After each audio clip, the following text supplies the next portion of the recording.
இந்த வீடியோல செட்டிநாடு ஸ்டைல்ல முட்டைக்கோஸ் கடலைப்பருப்பு கூட்டு எப்படி செய்யலாம்னு பார்த்துடலாங்க. Welcome to Hema's Chettinad kitchen.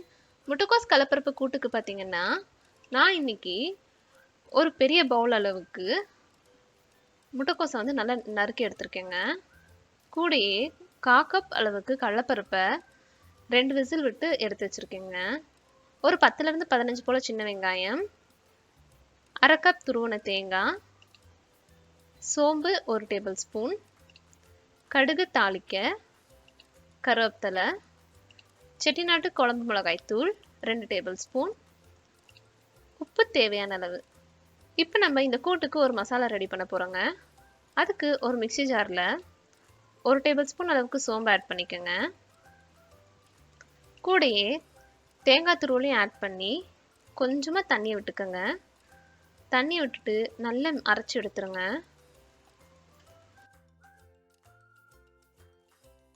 பாருங்க, இந்த அளவுக்கு அரைச்சிங்கன்னா போதும், ரொம்ப மையா அரைக்கணும்னு தேவையில்லைங்க. இது வந்து ஒரு சிம்பிளான டிஷ், டக்குன்னு செஞ்சிடலாம். செய்முறையை பார்த்துடலாம் வாங்க. ஒரு கடாயில் கொஞ்சமாக எண்ணெயை விட்டுக்கோங்க.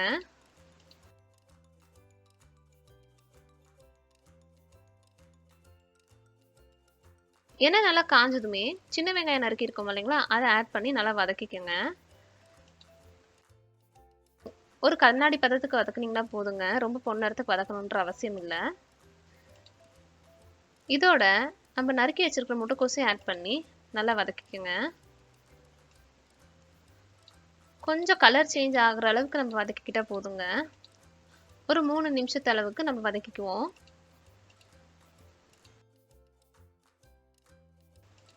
இப்போ நம்ம செட்டிநாடு குழம்பு மிளகாய் தூளை வந்து ஆட் பண்ணிக்கலாம். ஆட் பண்ணிவிட்டு அதையும் ஒரு வதக்கிடுங்க. இப்போ இந்த கூட்டுக்கு தேவையான உப்பையும் ஆட் பண்ணி நல்லா ஒரு மிக்ஸ் கொடுத்துருவோங்க.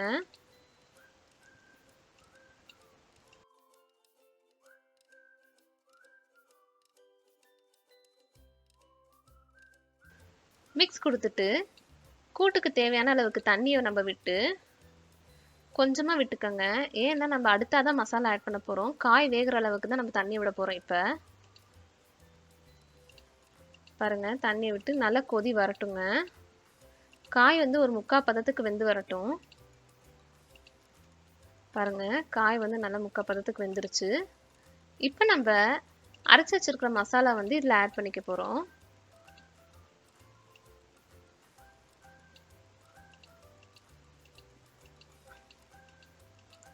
ஆட் பண்ணிட்டு நல்லா மிக்ஸ் கொடுத்துருங்க. ஒரு 5 நிமிஷம் நல்லா வந்து கொதிச்சு வரட்டும். ஒரு மாதிரி திக்காக கிரேவியாக பரட்டுற மாதிரி வந்தால் போதுங்க. இந்த ஸ்டேஜில் நம்ம வேக வச்சிருக்கிற கடலைப்பருப்பை வந்து ஆட் பண்ணிக்கலாம். கடலைப்பருப்பை டைரெக்டாக ஊற வச்ச கடலைப்பருப்பு இதில் ஆட் பண்ணோம் அப்படின்னா வேகிறதுக்கு ரொம்பவே லேட் ஆகும். ஏன்னு பார்த்தீங்கன்னா முட்டைக்கோஸ் வந்து டக்குன்னு வெந்துடும், கடலைப்பருப்பு வேகாது. அப்போ நம்மளுக்கு முட்டைக்கோஸ் வந்து நல்லா குழஞ்ச மாதிரி ஆயிரும், பருப்பு தான் நிறைய தெரியும். ஸோ இந்த மாதிரி நம்ம தனியாக வேக வச்சு போட்டோம் அப்படின்னா ரெண்டுமே ஈவனாக வெந்திருக்குங்க. பாருங்க, மசாலா வந்து ரெடி ஆயிடுச்சு. இப்போ நம்ம இதுக்கு ஒரு தாளிப்பை கொடுத்துருவோம். அதுக்கு தாளிப்பு கரண்டியில் கொஞ்சமாக எண்ணெய் விட்டுக்கோங்க. எண்ணெய் நல்லா காஞ்சதுமே நம்ம இதில் கொஞ்சம் கடுகு ஆட் பண்ணி நல்லா பொரிய விட்டுருவோம். கடுகு நல்லா பொரிஞ்சு வரட்டுங்க. இதோடையே நல்லா கருவேப்பிலையும் ஆட் பண்ணி கருவேப்பிலை நல்லா வறந்ததுமே நம்ம கூட்டில் வந்து போட்டு நல்லா ஒரு மிக்ஸ் கொடுத்துடலாம்.